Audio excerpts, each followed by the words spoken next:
Tak terima cintanya dengan anak tetangga kandas bahkan tak direstui keluarga sang mantan pacar, lelaki tersebut menghabisi keluarga sang pacar. Sang mantan pacar dengan keluarganya tak bersisa di tangan dirinya.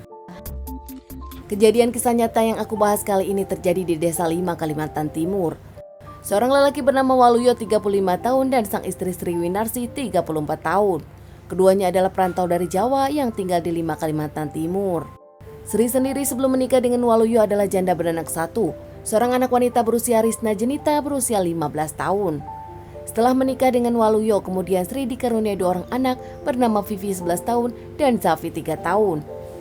Keluarga mereka dikenal baik, ramah, bahkan membantu di kalangan tetangga.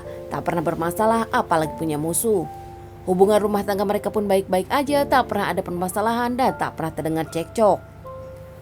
Namun tiba-tiba ada geger pemberitaan di tanggal 6 Februari 2024. Keluarga mereka semuanya ditemukan tak bernyawa dini hari, bahkan mereka ditemukan dengan kondisi yang sangat tragis dan kejam.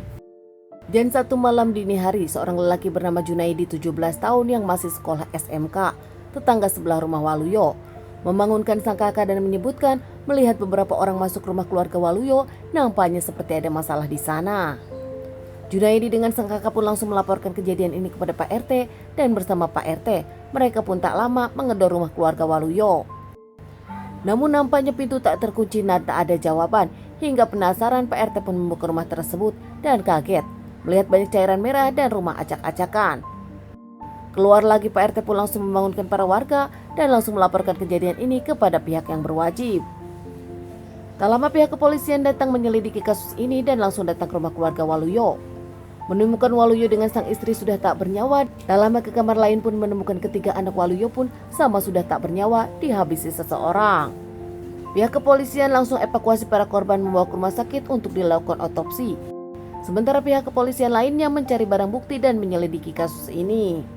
Bahkan pihak yang berwajib pun langsung melakukan interogasi kepada para tetangga korban, termasuk kepada Junaidi, orang yang mengaku melihat beberapa orang tersebut masuk rumah Waluyo. 5 keluarga Waluyo mendapatkan banyak tikaman. Menurut hasil dari otopsi, mereka kehabisan cairan merah, dihabisi dengan kejam. Kelima jasad dikembalikan kepada keluarga untuk dilakukan pemakaman. Saat pihak kepolisian melakukan interogasi kepada semua para tetangga dan merasa ada keanehan saat interogasi Junaidi, pihak yang berwajib pun curiga kenapa Junaidi tahu letak di mana para korban berada dan nampaknya keterangan berubah-ubah. Hingga tak lama pihak kepolisian langsung membawa Junaidi ke kantor untuk interogasi lebih lanjut. Melakukan penyelidikan kepada rumah Junaidi. Digeledah ternyata di sana terdapat baju dengan banyak cairan merah dan juga senjata tajam yang dipakai pelaku. Junaidi sendiri dari saksi utama kini berubah menjadi tersangka utama. Junaidi sendiri tinggal tak jauh dan bersebelahan dengan rumah keluarga korban. Di rumahnya sendiri Junaidi hanya tinggal bersama kakak, sementara keluarganya tak tinggal di sana. Sosok Junaidi sendiri dikenal baik, tak banyak bicara dan tak bergaul dengan para warga. Kepada pihak kepolisian, dirinya mengakui perbuatannya dan mengakui motifnya karena kesal terkait permasalahan dengan keluarga Waluyo. Junaidi mengaku kalau keluarganya sering cekcok dengan keluarga Waluyo masalah ayam. Tak hanya itu, Junaidi pun kesal karena ternyata Waluyo sempat meminjam helm namun tak dikembalikan. Namun pengakuan-pengakuan dari Junaidi ini pun diragukan pihak yang berwajib karena tak ada barang bukti. Nampak seakan hanya ada keterangan-keterangan dari Junaidi saja. Hingga akhirnya pihak kepolisian menemukan bukti lainnya. Dengan anak pertama mereka bernama Risna Jenita ada hubungan namun kandas. Hubungan mereka pun tak direstui Waluyo dan juga sang istri. Junaidi pun berbelit-belit saat dirinya diinterogasi, bahkan dirinya sempat berakting pura-pura sakit. Hingga akhirnya Junaidi pun berhasil menceritakan kronologisnya. Di tanggal 5 Februari 2024 malam hari, Junaidi dengan teman-temannya tak jauh dari rumah korban sempat minum-minum dan kumpul bersama. Hingga akhirnya malam pun tiba, Junaidi diantar temannya menggunakan motor pulang ke rumah. Saat di rumah, Junaidi pun kembali memikirkan mantan pacarnya karena terharang lestu percintaan, hubungan mereka pun akhirnya kandas. Junaidi tak terima. Membawa senjata tajam, Junaidi diam-diam masuk ke rumah Waluyo. Saat itu Waluyo tak ada, sementara keempat orang di rumah sudah tertidur. Saat Junaidi di rumah Waluyo, tiba-tiba Waluyo pun pulang masuk ke rumahnya.